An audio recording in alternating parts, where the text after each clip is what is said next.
Hello, welcome to Video Mania 2. I'm the man behind the counter, Duncan, and today we're going to talk about a lesser-known, under-the-radar action comedy. It came out in the fall last year, and it just came and went, and I think that's a shame. It's The Killer's Game, starring Dave Bautista and Sofia Boutella. It was directed by J.J. Perry, who's a longtime stunt coordinator and stuntman, very well respected, and his expertise was definitely applied to this movie. Now, this movie, in my opinion, Lionsgate didn't market it very well. It just came out, made a few bucks, not nearly what it should have, and then just went away. And I think it's mostly because people didn't know about it. This movie is crazy fun, in my opinion, though. And the supporting cast here is amazing here. I had to write it all down. There's so many of them. Pom Clementieff, Scott Adkins, Drew McIntyre, Terry Crews, Ben Kingsley, Shayna West, Lucy Cork, Marco Zurer, and Daniel Bernhardt. Now, the plot here is there's a romantic plot that really holds this crazy movie together and makes the situations work and somewhat plausible, or helps you go along for the ride here. Dave Bautista plays Joe Flood. He's a hitman that works in Budapest, and he goes to an opera hall to perform a job, and it's at a dance show. Maisie, Sofia Boutella's character, is the lead dancer in this show. So he goes and performs his job, and then he looks out the show, and Maisie and Joe exchange glances. But then when the security team discovers what's going on, there's a big shootout, and chaos ensues, and people storm out of there.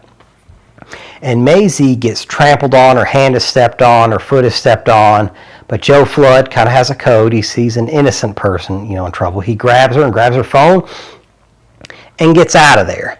And she wants to thank him, but he leaves before she can thank him, but he accidentally keeps her phone. Now, Joe Flood, he's starting to think about getting out of the game because he's experiencing these headaches and double vision, and something's wrong with him, and so he's a little concerned about his health. But also, when he was in the middle of that job, he exchanged glances with Maisie, and they see each other, and they both are a little bit captivated by each other. And then after the situation I just explained, there's a good foundation for a relationship here. So he's, because of his line of work, he's kind of a loner, and his only real friend is his boss, Zvi, played by Ben Kingsley. He's the only one he confides in, and the only one he really talks to. But as he experiences more and more headaches, he gets a little bit more concerned here. But he also has Maisie's phone, so he finds out where she practices her dance and returns her phone. And they talk for a few minutes, and the chemistry is there. There's definitely something there for them. So she writes down her number, and he takes it, and he's about to throw it in the trash on his, way back to his apartment. And then he goes back and digs it out and decides to, take a chance and get to know her. And then the romance starts, but he doesn't tell her, what he does or who he really is.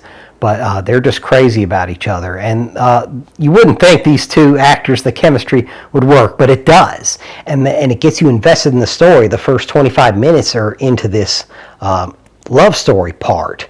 But then, as he begins to, he's concerned about these headaches and the double vision, he goes to a doctor. He's had a pretty crazy lifestyle and taken a lot of punishment, so he thinks it's just related to that. But then the doctor tells him, they ran tests, he has this obscure degenerative brain disorder. So finds out he doesn't have long. So, he's got this new romance, and, he doesn't know what to do. So he breaks up with her because it's just the right thing, but he feels bad, and she's devastated because he doesn't tell her the whole truth.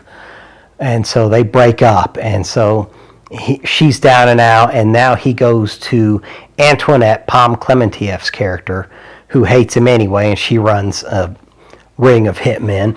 And he puts a contract out on himself. He's like, tonight at midnight it kicks in, and put out an open contract, and whoever wants to take me out can take me out. And I want to go out my way, not just, he's researching this brain disorder. He's going, he doesn't want to go down like that. He'd just rather be quick.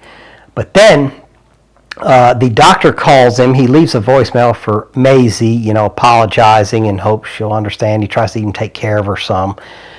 But then the doctor, who he had cut his phone off for a little bit, the doctor said, hey, there was a mislabel. You should sue the lab. They got it all wrong. We don't know what's causing these headaches and double vision, but you're not going to die in 3 months.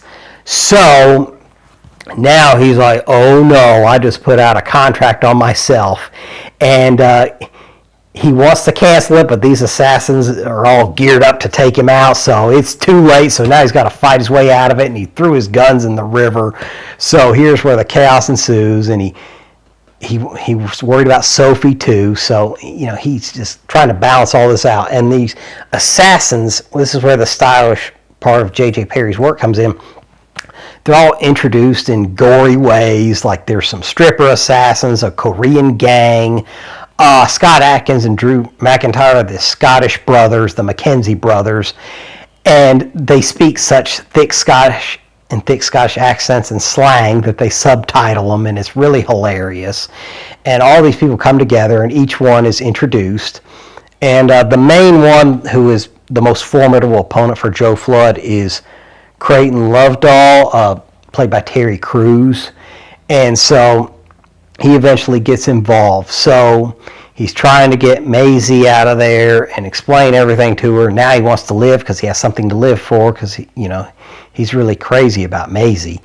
And so now he flees to this Hungarian castle. I don't know if it's in Hungary, but it's this castle that's really crazy, and they have some crazy fight scenes in there, and there's all these different assassins. I didn't even mention a few of them, but there's just so many different ones, and he has to fight them off, and there's interesting music choices everywhere, and the John Wick style action comes in here, but it's more to comedic effect in a lot of ways, and there's a lot of CGI gore, so if you don't care for that, it may not work for you, but it's just a lot of crazy stunt work, and this story works. But because you care about Joe Flood and Maisie, you just go along for the ride with this thing, and it just keeps getting crazier. The fights in the castle, there's a shootout in a church, and just all these characters, some are smart, some of them aren't so smart, and it works to comedic effect here. But I think this movie is a total blast. If you love John Wick style action and want some comedy with it, and a couple characters you can get behind for whatever, because Dave Bautista and Sofia Boutella just make this thing work, and I think they really hold it together. I think it's a ton of fun,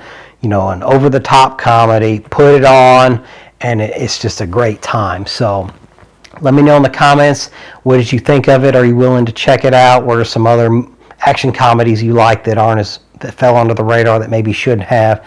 Let me know any of that. And also, don't forget to like and subscribe. Take care till next time.